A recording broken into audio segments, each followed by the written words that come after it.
guys, welcome back to my channel. My name's Stacy. This is going to be my February reading wrap up and entertainment wrap up because I did have some shows slash movies that I want to mention in this video.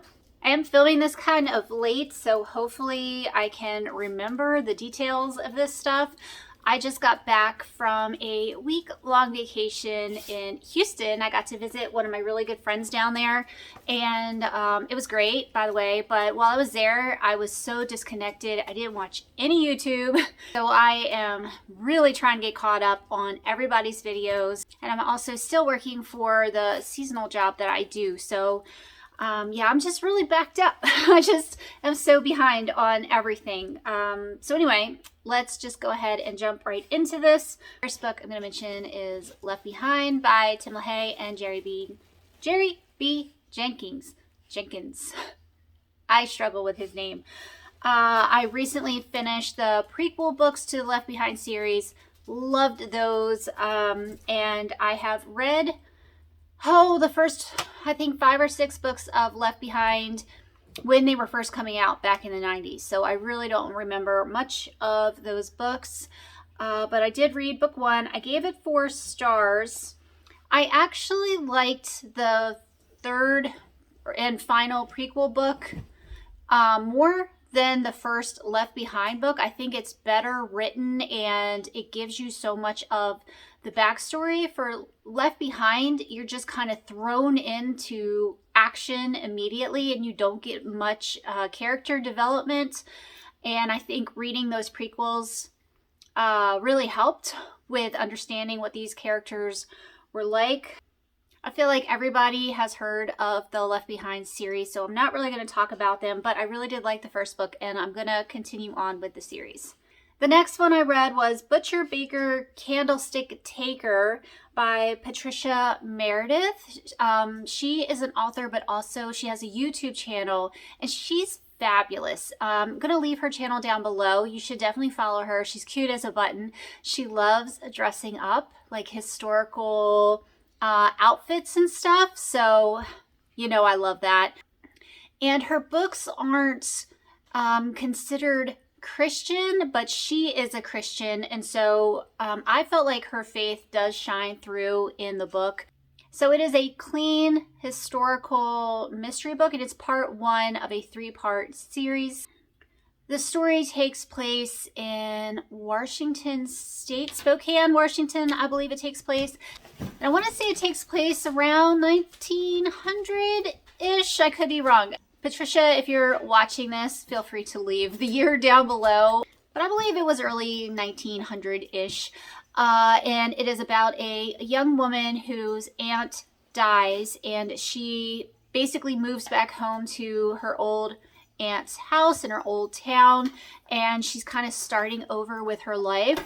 And there's also a clockmaker who is originally from New England, but he is in Spokane for the time being to help design this clock that's going to go up at the train station, I think it was. I'm kind of vague on the memories because, like I said, this was in January. And her and him meet up, and there is a fun connection between those two. There is also twin brothers who are the main detective and I guess like the guy just under the main detective. So that was a really interesting twist on a detective story, to have a set of brothers that are working together on the case. I really enjoyed that. They had a fun relationship. So I don't want to give much away because it is a mystery, but there is murder, there is theft. I had a lot of fun trying to figure out who the bad person was in the story, and I kept changing my mind throughout it, and I was wrong. On so many levels, I was wrong, but I really did enjoy the mystery. I thought it was very interesting the way it was laid out. I loved all the historical aspects of it. I think it was very well written. It was kind of beautiful in a way. The prologue especially was just stunning. It really pulled me into the story. So yeah, I plan on reading book 2 this month of March. Did I say I read this in January? I didn't read it in January. I read it in February. Everything is a blur right now. I'm sorry. The third book I'm going to mention is Revelation by Amir Sarfati. I think is how you say his name. Actually received this book for a Christmas gift, so that was amazing. I gave this book 4 stars, and this basically breaks down the book of Revelation in the Bible, kind of verse by verse. It really helps explain all of the things that are going on. There's a lot of things in Revelation that are hard to understand. They don't make a whole lot of sense, a lot of symbolism. And so this book really helps break all of that stuff down. It was very interesting to read this the same month that I read Left Behind, because Left Behind series are based off of Revelation, basically. And so kind of reading them together just was a really neat experience. So yeah, if you are interested in Revelation and you want a book that has a lot of clarity in it, I would definitely recommend that. The next one I read was Patrick, Son of Ireland by Stephen Lawhead. I gave this one 4 stars. Y'all know I really love Stephen Lawhead. I think he is probably one of my top 3 Christian authors currently.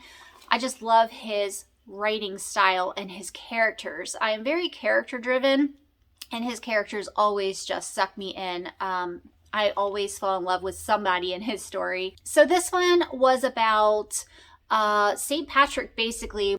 But it was about his childhood, his teenage years, early 20s. It was about his life before he becomes St. Patrick. So if you're looking for a St. Patrick story, this is not it. This book I found absolutely fascinating. It's a long book. It was 600 pages, I want to say, and I picked it up, 1, because it's Stephen Lawhead, and 2, because it's set in Ireland and it works for the prompt Around the World in 80 Days.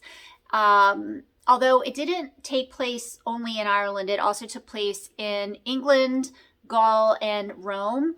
So it would also work for Italy if you're looking for a book for that still. And I don't know how much of this story is actually true. I think he had to make up a lot of this because there just is not a lot of information out there on Patrick's early years. So it also worked for the Historathon, the whole prehistory time period. I think the Historathon for the first quarter goes up to the year 500.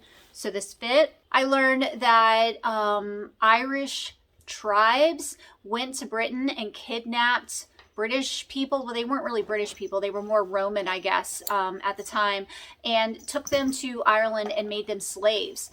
That was really interesting to me. I didn't know a whole lot about that history at all. So Patrick was kidnapped as a young teen and taken to Ireland. And this book follows what it was like for him to be a slave for an Irish king and his escape.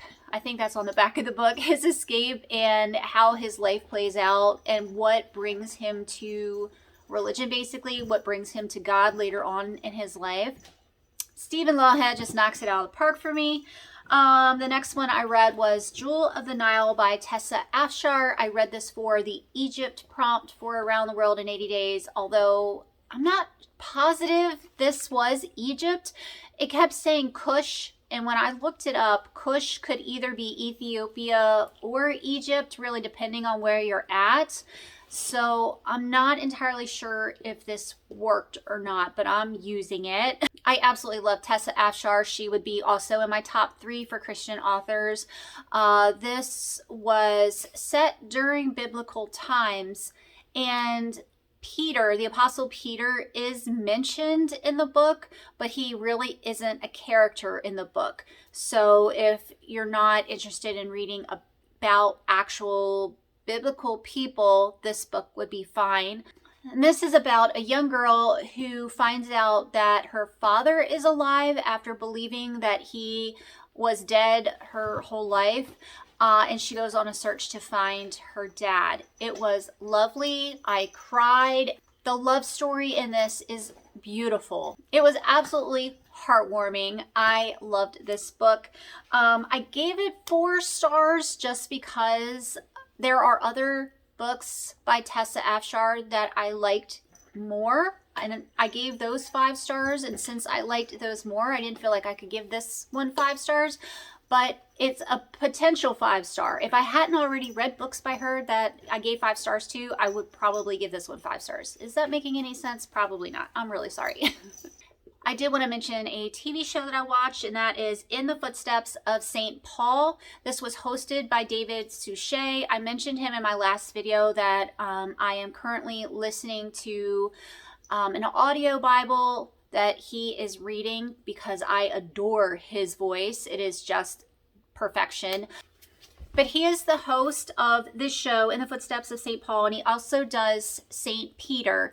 But the show is basically he follows Paul's path everywhere he went to spread the gospel. So he travels from like Turkey and to Rome. He just goes around and goes to all the places and walks in the places that Paul walked.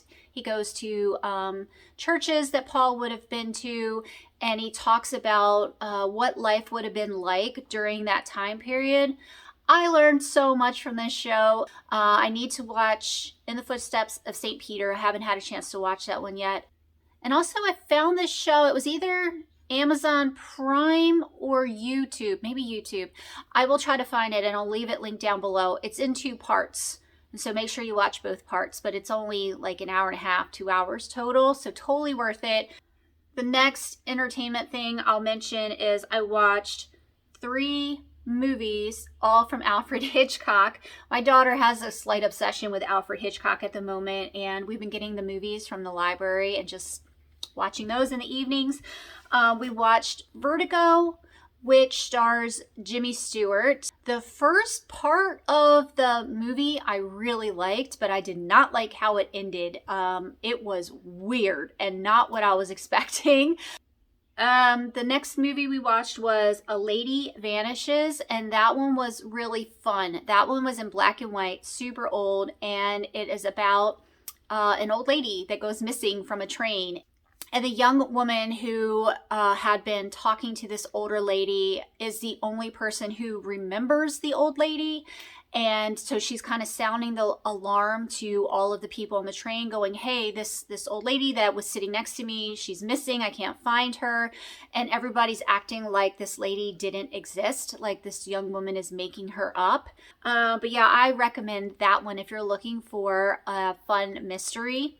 And the last one that we watched was Rope, again starring Jimmy Stewart. This one was pretty good. I really liked how it was filmed. It was filmed in kind of like one continuous shot. So as the people were moving through the set, the camera was just kind of like following them. And funny story, one of the cameramen, he like ran over his foot or something with the camera, and he went to like yelp or yell out, and somebody just covered his mouth with their hand and they drug him off set. They didn't want him to make any noise and disturb the shot. So yeah, that's what we do while we're watching movies. We'll look up all the like trivia and fun facts and stuff. Rope was based off of a play, and it does kind of look like a play the way that it is filmed and laid out. So that was really interesting. I would call this a psychological thriller, not really a mystery, because you know exactly what happens. The very first scene is what lays the mystery. You know what happens. And then you're just kind of wondering, are they going to get caught, basically? So yeah, that one was a lot of fun and really different from anything I've ever seen before. So I would recommend that one also. If you guys have any older mystery or thrillers that you would recommend, leave that down below. My daughter and I really love old classics, black and whites, that kind of stuff, and the psychological thriller kind of movies are just a lot of fun for us to try to figure out together. If you guys have any thoughts on any of these things, let me know what you thought down below. I hope y'all had a great February, and I will talk to you soon. Bye.